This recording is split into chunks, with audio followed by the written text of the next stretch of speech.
voulais aborder brièvement en fait le thème de l'inspiration. L'inspiration, c'est très très très particulier.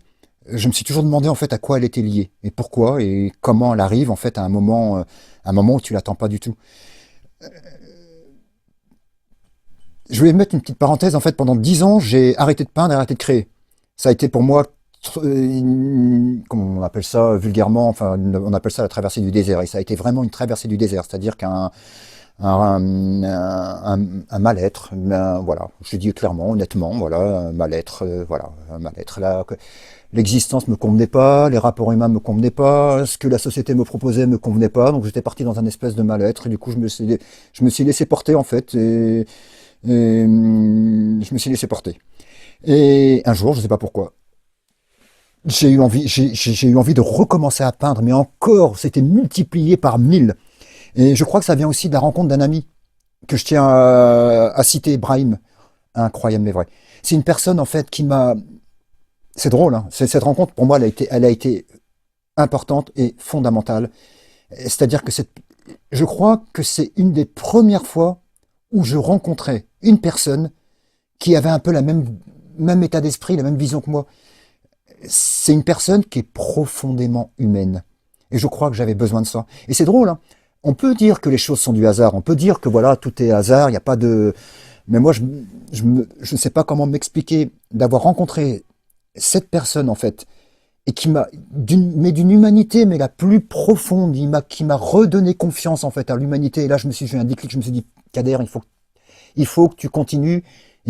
En fait, même pas ça. Je me suis même pas posé la question. Pour moi, c'était d'une évidence totale. L'inspiration m'est tombée dessus. C'était incroyable. Et là, j'ai commencé à peindre et à sculpter et à peindre et pas m'arrêter. À tout le temps, tout le temps, tout le temps, tout le temps, tout le temps, tout le temps, tout le temps. Un jour, je m'arrête. Complètement. Je m'arrête, je regarde par la fenêtre, puis je vois la nature. Puis je me dis, à quoi bon en fait peindre, sculpter, à quoi bon essayer de faire des choses dans la mesure où la nature en fait elle a fait de tout ce qu'il y a de plus merveilleux. Donc comment on peut rivaliser en fait avec la nature? Donc je me rappelle en fait la veille, je me dis j'arrête de peindre. Voilà, le lendemain je me dis bon je sais pas ce que je vais faire, j'arrête de peindre. Je me mets devant la télé le soir, j'adore regarder la télé. Je tombe sur un documentaire sur l'histoire de l'art, je sais plus quelle chaîne, RT ou la 13, enfin la 14, je sais plus. Je tombe sur une chaîne, donc là, sur Arte, donc sur l'histoire de l'art. Donc la veille, en fait, j'avais décidé d'arrêter de peindre dans la mesure où moi je considérais que la nature, en fait, avait donné de tout ce qu'il y a de plus beau, c'était pas la peine de rivaliser avec elle. Je tombe sur cette émission, je tombe sur un historien de l'art, qu'est-ce que j'entends? Incroyable. Le propre de l'artiste, c'est de faire mieux que la nature. C'est quand même incroyable, ça.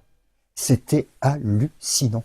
Et ben grâce à ça, ça m'a donné la niaque et la conviction de continuer.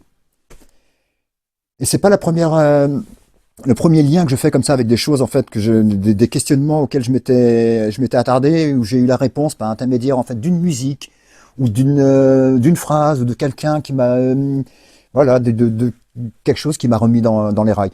Donc la question qui se pose aujourd'hui, et je vais finir peut-être avec ça en fait, est-ce qu'il existe en fait une vocation à l'être?